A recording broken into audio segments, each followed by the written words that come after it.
Jean-Luc Mélenchon qui s'est également engagé devant ses militants a demandé à ses troupes de censurer le gouvernement Le Cornu dans le cadre du prochain budget, avant même le lancement des débats. Les pistes d'économie seront évoquées ce matin à 10h à l'Elysée lors du Conseil des ministres de rentrée. Près de 30 milliards de coupes sont envisagées dans les dépenses publiques.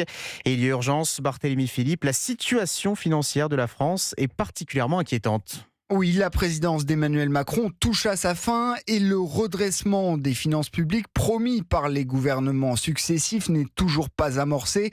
Au contraire, la dette galope, plus de 3 500 milliards d'euros, 117% du PIB. Le déficit public atteindra au mieux 5% du PIB cette année, plus de 150 milliards d'euros. Et la charge des intérêts de la dette flambe, au moins 64 milliards d'euros à rembourser cette année. Probablement 100 milliards d'euros dans les années à venir. Pour payer, la France n'a d'autre choix que d'emprunter sur les marchés obligataires.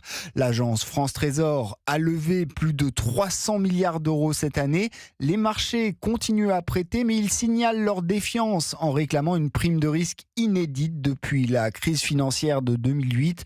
En levant des sommes considérables à des taux supérieurs à 4%, la France entretient l'effet boule de neige de la charge de la dette et ce faisant, elle hypothèque son avenir. Barthélémy Philippe, un déclassement